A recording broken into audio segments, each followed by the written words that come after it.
आदाब। Ground zero में आप सबका इस्तकबाल। मैं हूं खुर्शीद रब्बानी।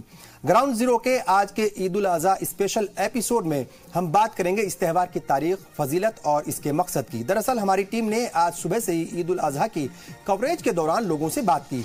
हमने लोगों से इस त्यौहार के बारे में जाना और उनसे पूछा, जिसमें हमने पाया कि हमारी नई नस्ल और बड़ी तादाद में आधी उम्र के लोग भी ईद उल अज़हा यानी बकरीद के बारे में सही और सटीक मालूमात जो है उनको नहीं है।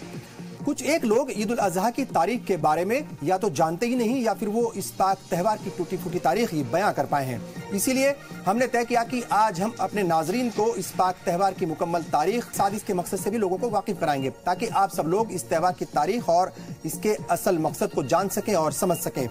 इसके अलावा आज के एपिसोड में जानना जरूरी है, आपको दिखाएंगे कि कौन सी बातें हैं जिनको जानना जरूरी है, फायदे की बात आपको बताएंगे और साथ ही आपको रूबरू कराएंगे आज की तारीख से। क्या आपको पता है कि ईद उल अज़हा की तारीख क्या है? क्या आप जानते हैं कि यह त्यौहार क्यों मनाया जाता है? इसकी बुनियाद क्या है और कब से इस दिन को त्यौहार के तौर पर मनाने का सिलसिला शुरू किया गया था? पेश है ईद उल अज़हा की तारीख और इसके मकासद को बयान करती यह खास रिपोर्ट। बिदर बोला कि बेटा, आज मैंने ख्वाब देखा है, किताबे जिंदगी का एक निराला बाब देखा है। ये देखा है कि मैं खुद आप तुझको ज़बाह करता हूँ, खुदा के हुक्म से तेरे लहू में हाथ भरता हूँ। सादतमंद बेटा झुक गया फरमान बारी पर, जमीन व आसमान हैरान थे इस तात गुजारी पर। रजा जोई की ये सूरत नजर आई न थी अब तक, ये जुर्रत पेशतर इंसान ने दिखाई न थी अब तक। अजब बशाश थे दोनों रजाए रब्बुल इज्जत पर,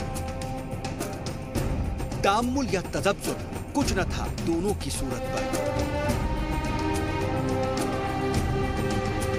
कहा फरजंद ने, ऐ बाप इस्माइल साबिर है, खुदा के नाम पर बंदा पाए तामील हाजिर है। मेरे हाथों और पैरों में रस्सी बांध दीजिएगा, मुबादा आपको सूरत पर मेरी रहम आ जाए। मुबादा मैं तड़प कर छूट जाऊं, हाथ थर्राए। पिसर की बात सुनकर बाप ने तारीफ फरमाई, ये रस्सी और पट्टी बांधनी उनको पसंद आई। हुए अब हर तरह तैयार दोनों बाप और बेटे। छुरी उसने संभाली तो ये झट कदमों पर आ लेटे। पछाड़ा और घुटना सीनाए मासूम पर रखा, छुरी पत्थर पर रगड़ी, हाथ को हलकूम पर रखा। जमी सहमी पड़ी थी, आसमां साकिन था बेचारा, न उससे पेशतर देखा था ये हैरत का नजारा।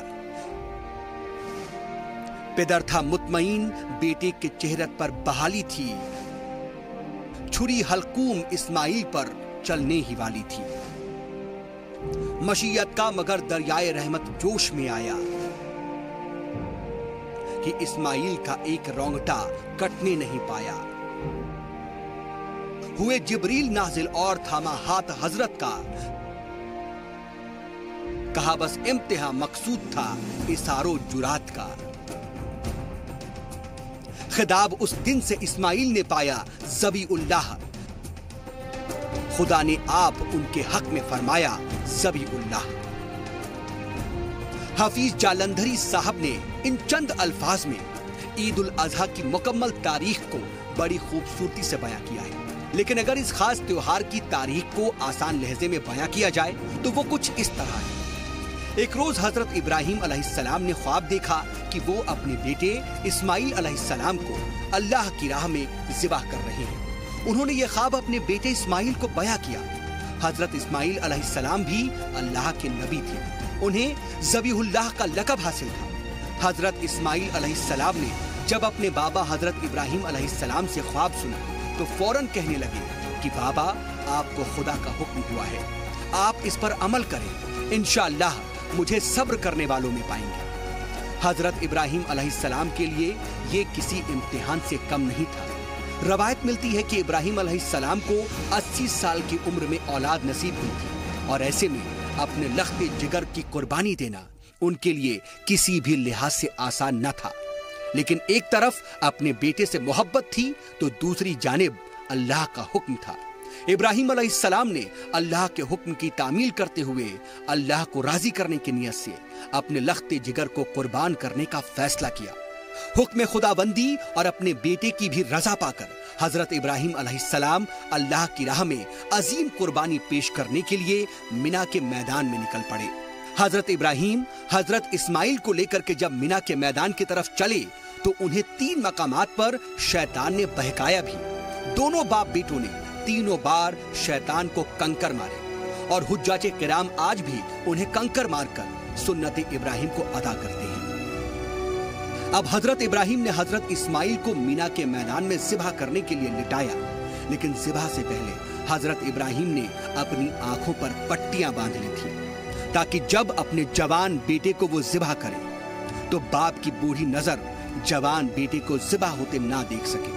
हजरत इब्राहिम ने हजरत इस्माइल के हाथ पांव में रस्सियां बांध दी कि जब इस्माइल तड़पे तो उनकी तड़प का एहसास मुझे ना हो। और बिल आखिर अल्लाह की राह में सबसे बड़ी कुर्बानी की रस्म अदा की गई। हजरत इब्राहिम को जब रगों के कटने का एहसास हुआ और ये इत्मीनान हुआ कि कुर्बानी मुकम्मल हो गई है तो उन्होंने अपनी आंखों से पट्टियां खोल दी। लेकिन जब हजरत इब्राहिम ने अपनी आंखों से पट्टियां हटाईं तो सामने सबसे बड़ा मोजज़ा देखा। उन्होंने देखा कि इस्माइल जिंदा और सलामत खड़े हैं और वहां दुम्बा ज़िबा हुआ है। इस तरह से अल्लाह ताला ने हजरत इब्राहिम अलैहिस्सलाम की कुर्बानी को कबूल कर लिया और ता क़यामत इस कुर्बानी को उम्मत मुस्लिमा पर लाजिम करार दे दिया।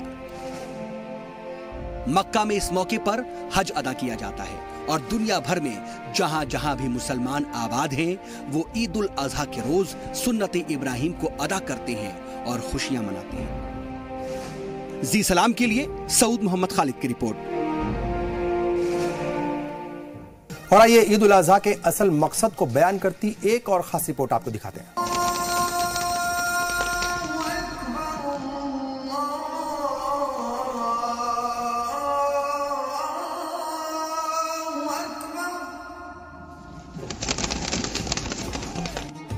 इस्लामी साल में 2 ईदें आती हैं, ईद उल अजहा और ईद उल फित्र। ईद उल फित्र को मीठी ईद भी कहा जाता है जो रमजान के इख्तिताम पर मनाया जाता है, लेकिन ईद उल अजहा की अहमियत अलग है। इसे बड़ी ईद भी कहा जाता है। इसे हज के खत्म होने पर मनाया जाता है। दरअसल ईद कुर्बान कुर्बानी का दर्स देता है। कुर्बानी का मतलब हक का दिफा करना, चाहे इसकी जो भी कीमत चुकानी पड़े।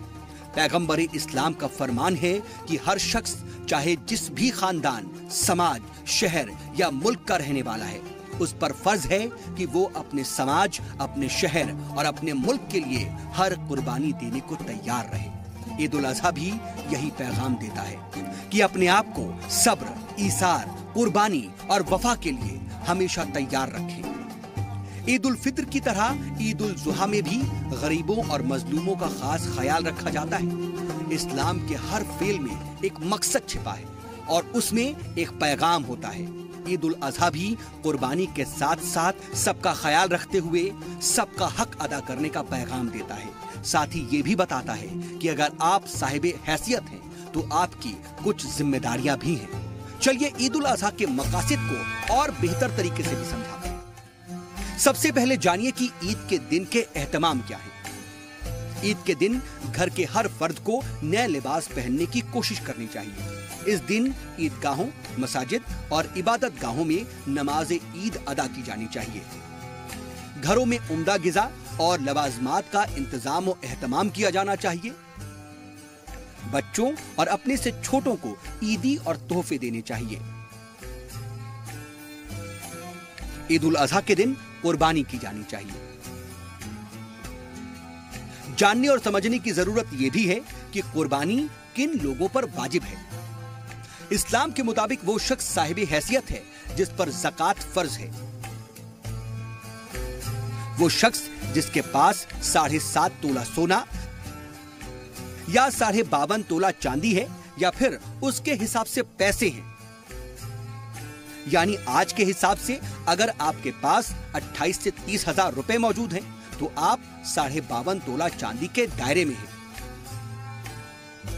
यानी कि जिसके पास तकरीबन 30,000 रुपए मौजूद हैं, उस पर कुर्बानी वाजिब है। जो शख्स साहिब हैसियत होते हुए भी कुर्बानी नहीं करता, वो गुनहगारों में शुमार है। इस्लाम में कुर्बानी के गोश्त के भी 3 हिस्से करने का हुक्म दिया गया है, जिसमें एक हिस्सा गरीबों के लिए होता है, दूसरा हिस्सा दोस्त और रिश्तेदारों में तकसीम किया जाता है, तो तीसरा हिस्सा अपने घर के लिए होता है। हालांकि अगर किसी का खानदान बड़ा है तो वो कुर्बानी के गोश्त के 2 हिस्से भी कर सकता है, पर कुर्बानी का गोश्त ज्यादा से ज्यादा गरीबों में ही तकसीम करना चाहिए। कुर्बानी के जानवरों पर भी अलग अलग हिस्से हैं। जहां बड़े जानवर पर 7 हिस्से होते हैं, तो बकरे जैसे छोटे जानवर पर 1 हिस्सा होता है। मतलब भैंस या ऊंट की कुर्बानी करने पर 7 लोगों को शामिल किया जा सकता है, लेकिन बकरे की कुर्बानी एक शख्स के नाम पर ही होती है। इस बात की तफसीलात भी बयां की गई हैं कि कुर्बानी का जानवर कैसा हो। इस्लाम में ऐसे जानवरों की कुर्बानी ही जायज है जो जानवर सेहतमंद हो।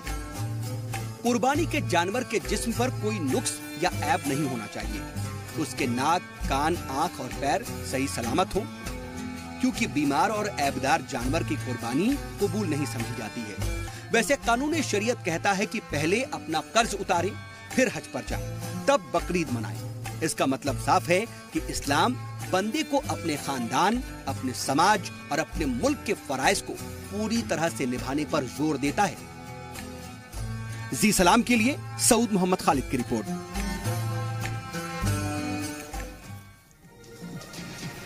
ग्राउंड जीरो में यहां रुकेंगे एक छोटे से ब्रेक के लिए। हम बहुत जल्द हाजिर होंगे, आप बने रहिए हमारे साथ।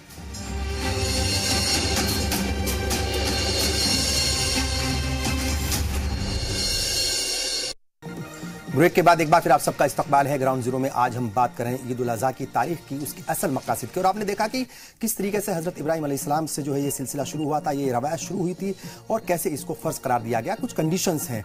हम हर साल पूरी ही दुनिया में इस त्यौहार को बड़े ही जोश व खरोश के साथ मनाते हैं, और माना जाता है कि ये त्यौहार जो है जज्बा पैदा करता है सेक्रीफाइस करने का, और कहीं ना कहीं जो दूसरे लोग हैं उनके साथ भाईचारगी को भी बढ़ावा देता है, और जो आपकी बहुत खास चीज़ें हैं उन्हें कुर्बान करने का जो है कहीं ना कहीं ये मौका होता है। हम सिर्फ जानवर ही कुर्बान ना करें, बल्कि अपनी ख्वाहिशात को भी कुर्बान करें, और अपनी उन बुराइयों को भी कहीं ना कहीं हमें जो है छोड़ देना चाहिए जो हमारे अंदर होती हैं। बहरहाल ये जो त्यौहार है बहुत खास जो है पैगाम देता है। लेकिन इस मौके पर चूंकि आपने प्रोग्राम्स में देखा, अलग अलग पैकेजेस में देखा कि क्या रवायत है, क्या इसके असल मकासद है, लेकिन इस मौके पर कुछ खास बातें हैं जिनका ध्यान रखना बहुत ज़्यादा ज़रूरी है। कुछ खास तवज्जो देने की इनके ऊपर ज़रूरत है। हम कई बार देखते हैं कि कुर्बानी के जानवरों की जो है जो बाकियात है, या उनका जो उनकी खाल होती है, उनका खून होता है, या उनकी जो दूसरी चीज़ें होती हैं, ऐसे ही सड़कों पर कहीं भी बिखेर देते हैं, वो वहाँ पर पड़ी रहती हैं, उससे बदबू पैदा होती है, गंदगी पैदा होती है। ये सब मजहबी एतबार से भी ठीक नहीं है। हमें चाहिए कि हम बाकियात को जो है वो कायदे के मुताबिक या तो पानी में बहा दें उसे, या फिर उन्हें दफन कर दें, ताकि जो है ना तो उससे बदबू आए और ना ही गंदगी फैले, और ये मजहबी जज्बात को जो है इससे जो दूसरे लोग हैं उनके मजहबी जज्बात को भी ठेस नहीं पहुंचेगी। साथ ही ये हमारे मजहबी एतबार से भी बिल्कुल मुनासिब होगा। उम्मीद है कि आइंदा सालों में जब हम और आप ईद उल अज़हा के मौके पर कुर्बानी देंगे तो इन बातों का ख्याल जरूर रखेंगे, और इसकी तारीख और मकासद को लेकर अपना भी कहीं ना कहीं मुतालबा जरूर करेंगे, और अपने बच्चों को भी इसके बारे में बताएंगे और उन्हें बेदार करेंगे। और बात करेंगे फायदे की बात की। अब बहुत जल्द मेरठ से दिल्ली के बीच रैपिड रेल जो है वो शुरू होने जा रही है। इसका जो प्रोजेक्ट है उसके इफ्तिताह करने की तैयारियां जो है वो तेज हो गई हैं। इसके लिए एनसीआरटीसी पूरी तरीके से तैयार है। मेरठ से दिल्ली के बीच रैपिड रेल के ट्रैक पर कुल 22 स्टेशन होंगे। इसमें 16 अंडरग्राउंड और 6 स्टेशन एलिवेटेड होंगे। जो दिल्ली का सराय काले खां है वहां पर रैपिड रेल के तीनों कॉरिडोर को जो है वो उनका जंक्शन बनाया जाएगा। तीनों कॉरिडोर दिल्ली मेट्रो की 7 लाइन को अलग अलग जगहों पर क्रॉस करेंगे। एनसीआरटीसी ने मेरठ में बेगमपुल, भैंसाली, मेरठ सेंट्रल, ब्रह्मपुरी और लेखानगर स्टेशन को जो है अंडरग्राउंड बनाने की प्लानिंग की है, और लेखानगर स्टेशन को MES कॉलोनी नाम दिया गया है। स्टेशनों और ट्रैक की डिजाइन को, जो ट्रैक की डिजाइन है उसको लेकर ऑपरेशन तक जो है वो फॉरेन तकनीक का उसमें इस्तेमाल किया जाएगा। पेरिस, लंदन, बर्लिन, टोक्यो और बीजिंग जैसे शहरों में रैपिड रेल पहले से ही चल रही है, वहां की तकनीक का भी इसमें इस्तेमाल किया जाएगा। सराय काले खां में रैपिड रेल के जो तीनों कॉरिडोर हैं वहां उनका जंक्शन होगा। मेरठ से पानीपत या अलवर जाने के लिए यहां के लोगों को सराय काले खां में मेट्रो नहीं बदलनी पड़ेगी। मेरठ से ही पानीपत और अलवर तक जो ये ट्रेनें हैं वो जाएंगी। इससे राजस्थान के लोगों को भी बड़ा फायदा होगा। खतरनाक कोहरे और भारी बरसात में भी रैपिड रेल जो है उसकी रफ्तार पर कोई असर नहीं पड़ेगा। रैपिड रेल को खास तौर पर इस तरीके से बनाया गया है, ऐसे डिजाइन किया गया है कि इसकी रफ्तार पर मौसम की मार ना पड़ पाए।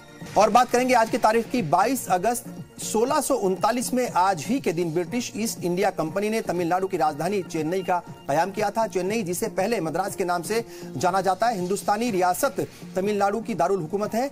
बंगाल की खाड़ी को कोरोमंडल तट पर वाक़े एक जुनूबी हिंदुस्तान की सबसे बड़ी जो सकाफती है, माशी और तालीमी मरकजों में से ये एक मरकज है। और 2011 की हिंदुस्तानी मरदमशुमारी के मुताबिक ये मुल्क का चौथा सबसे बड़ा शहर है। ये दुनिया की आबादी के मुताबिक 36वां सबसे बड़ा शहरी इलाका है। और इसी के साथ वक्त हो गया है आपसे विदा लेने का। अपना ख्याल रखें। ईद उल अजहा के मौके पर जी सलाम की तरफ से एक बार फिर आप सबको दिली मुबारकबाद। आपसे अपील है कि आप कुर्बानी से जुड़ी किसी भी तस्वीर को सोशल मीडिया पे शेयर ना करें। अपने आसपास साफ सफाई का भी जरूर ख्याल रखें। मुझे और पूरी टीम को दीजिए इजाजत। आदाब।